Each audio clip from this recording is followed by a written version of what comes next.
కొంతమంది ఇంట్లో వాళ్ళందరూ కొంతమంది జడుస్తారు, కొంతమంది యజమానులకి. వాళ్ళు అనుకుంటారు మేము ఇలా గృహస్థులు ఉన్నారమ్మ ఇలా అనుకునేవాళ్ళు హిరణ్యకశిపులాగా. నా పేరు చెబితే ఇంట్లో వాళ్ళందరూ జడుస్తారని. ఇలా గృహస్థులు ఉన్నారు. నేను గృహస్థులను కూడా అలా చూశాను చాలామంది. వాళ్ళు ఇంటికి రాగానే అంటారు మాట్లాడు. ఇంట్లో పిల్లడు ఎవరు మాట్లాడటానికి వీలేదు.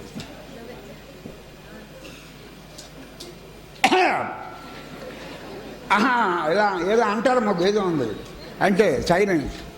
పిల్లలు మాట్లాడడానికి వెళ్ళేది, పిల్లలు మాట్లాడడానికి వెళ్ళేది. అది ఇంట్లోకి రాకుండానే ఇంకా గుమ్మంలోకి వచ్చేటప్పుడు దగ్గుతారు వాళ్ళు. దగ్గాలని దగ్గుతారమ్మా. అంటే పైగా మనతో ఏం చెబుతారంటే మా ఇంట్లో నా పేరు చెబితే అందరూ అడ్డిపోతారు. అది గొప్ప అనుకుంటున్నాడు వాడు.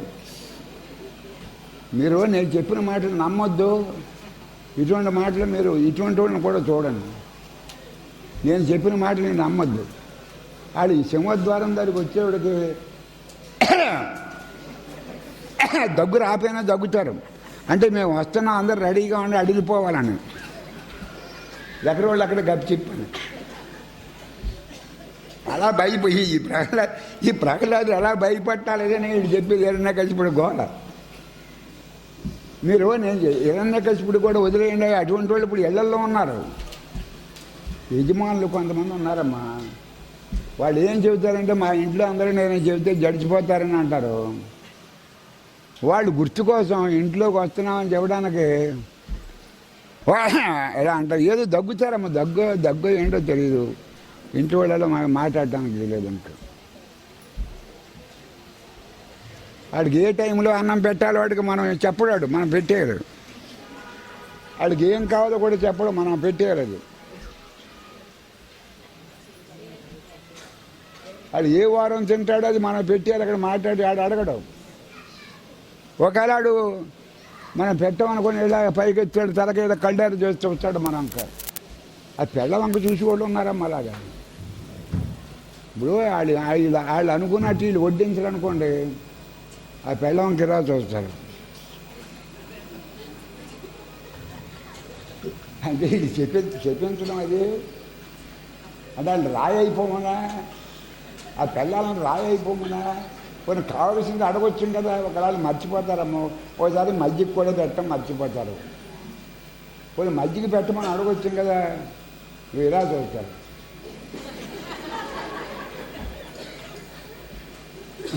హిరణ్యకశిపుడు మన కొంపల్లో ఉన్నారమ్మా. మీరు నేను చెప్పిన మాటలు నమ్మొద్దు. మీరు అలా అబ్జర్వ్ చేసి చూడండి. వాళ్ళు ఈది గుమ్మాలోకి వచ్చేప్పుడు దగ్గుతారు. దగ్గటం ఏదో పని చేస్తాడు, ఏదో గుర్తులు ఉన్నాయి. వాళ్ళు మీరు మజ్జిగ చారు ఏం పెట్టారు అక్కడ పెట్టారు, రెడీగా పెట్టారు. మీరు రెడీగా పెట్టారనుకోండి, అడగరు. ఇలా చూస్తారు. చెప్పించడం అది. కానీ వాళ్ళు నిజంగా చెప్పించారంటే వాళ్ళు చెప్పించి మనకు వరాలమ్మాళ్ళు. ఒకవేళ వాళ్ళు మనకు చెప్పించినా శాపనాకారాన్ని మనకు వరాలు. వాళ్ళ ముఖాలు వాళ్ళకి చెప్పించే శక్తి ఉంది. వాళ్ళకి ఆ ముఖాలకి ఏడుపు ముఖాలు వాడికి చెప్పించే శక్తి ఉందా? ఏడుపు ముఖాలు వేసుకొస్తారు వాళ్ళు. నేను చెప్పాను మీరు నమ్మొద్దు. మీకు అనుభవాలు ఉంటాయి. మీరు గౌరవం కోసం బయటకు చెప్పడమ్మా. మరి మీకు అందరికీ గౌరవాలు కావాలి కదా. మీరు పైకి చెప్పరు. ఇలా చూస్తారు. ఒకవేళ ఎవరికి ఎంత వాళ్ళకి మరి ఒకవేళ మజ్జిగ కూడా మర్చిపోవచ్చమ్మా. ఏదో పనులు ఉంటారు, మజ్జిగ కూడా మర్చిపోవచ్చు. కొన్ని మజ్జిగ కావాలి, మజ్జిగ పెట్టడం మర్చిపోయారని చెప్పవచ్చు కదా.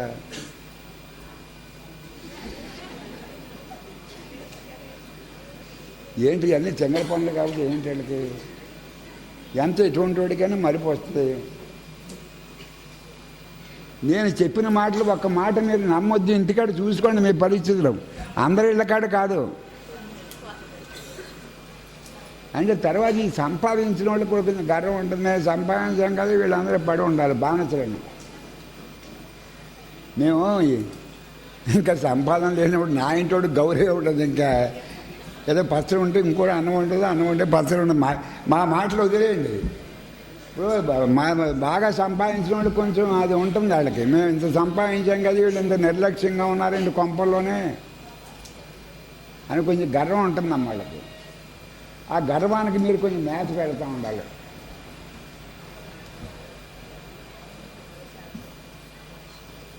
మాకేముంటుంది మీకు మా ఇంటి వాళ్ళకి ఇంటికాడ గౌరవం ఏముంటుంది, సంపాదన లేదు కదా.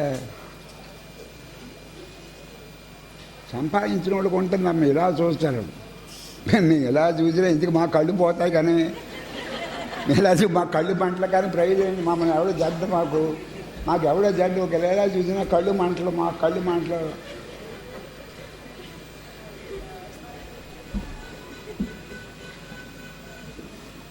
మన ఎవరో మన ఏం పేరమ్మా, మన రాజుగారి పేరు ఏం పేరు? శ్రీరామూర్తిరాజు గారు.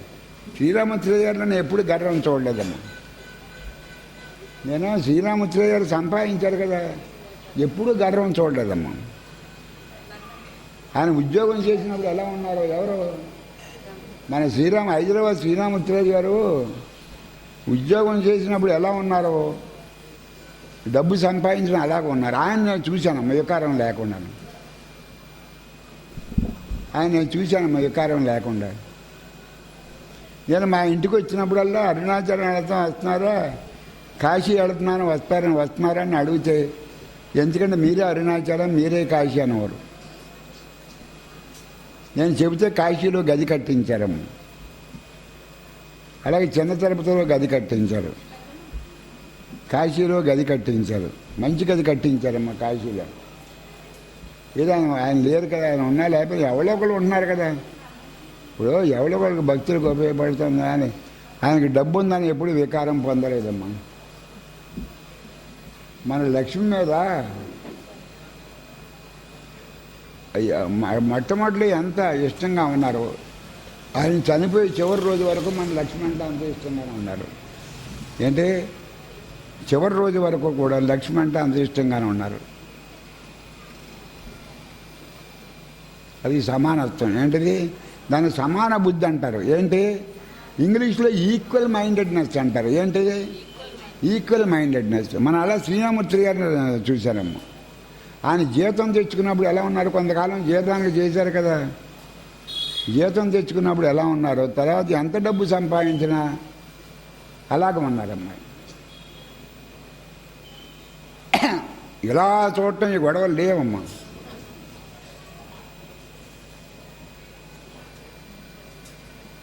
కొంతమంది దగ్గు రాదమ్మా, దగ్గుతారమ్మా వాళ్ళు ఇంటికి వచ్చినట్టు గుర్తు కోసం. వాళ్ళకి దగ్గు రాదు, వాళ్ళు వచ్చినట్టు మనకు గుర్తు అన్నమాట.